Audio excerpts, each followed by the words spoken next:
इसी विषय में हिंदू कथावाचक धीरेन्द्र शास्त्री भी कल की अवतार का स्पष्टीकरण दे रहे हैं। हम बाकी बातों से सहमत हैं, इससे पुस्तिका से, और संतों के प्रति हमारा बड़ा आदर है। परम पूज्य श्री अच्युतानंद जी महाराज जी के प्रति हमारा बड़ा आदर है। उनके पंच सखा जो भय हैं, उन पंच सखा के प्रति भी हमारा बहुत आदर है। लेकिन 5000 साल में ही कलयुग खत्म हो जाएगा, इस बात को हम भविष्य पुराण और भागवत पुराण के अंतर्गत सिद्धांतिक रूप से नहीं मान पाए। तो बाकी जो भविष्यवाणियां की गई बहुत सही की गई और ऐसा होगा, पर कल की भगवान का अवतार तो कली के अंत में ही होगा।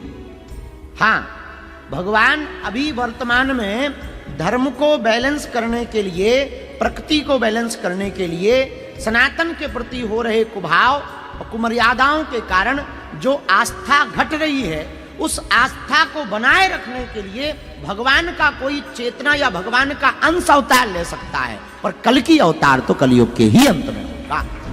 दर्शकों, धीरेन्द्र शास्त्री ने ये तो स्पष्ट कर दिया कि कल्कि का अवतार कलयुग के अंत में ही आएगा। साथ ही स्वीकार कर रहे हैं कि परमात्मा का अवतार आ सकता है। लेकिन इस प्रकरण से यहाँ और भी दो बातें सिद्ध हो रही हैं कि यदि परमात्मा के अवतार के आने की बात को ये सभी लोग स्वीकार कर रहे हैं, तो फिर उसको ढूंढ क्यों नहीं रहे, उसकी पहचान से क्यों दूर है। और दूसरी बात, यदि परमात्मा के आने से ही आदि सनातन धर्म की पुनर्स्थापना होनी है, तो फिर ये लोग अपनी अपनी दुकानें क्यों चला रहे हैं। सबको मिलकर परमेश्वर के अवतार की खोज करनी चाहिए। और धीरेन्द्र शास्त्री जी, जब आप स्वयं स्वीकार कर रहे हैं कि परमेश्वर का अवतार धर्म की पुनर्स्थापना हेतु इस धरती पर प्रकट हो सकता है, तो फिर आप क्यों जनता को मूर्ख बना रहे हैं, क्यों झाड़ फूक पर्चियां काटकर जनता को गुमराह कर रहे हैं। आपसे विनम्र निवेदन है कि वह भगवान धरती पर आ चुका है, आप भी उसकी पहचान करें, जो कलयुग में सतयुग की स्थापना का कार्य प्रारंभ कर चुका है।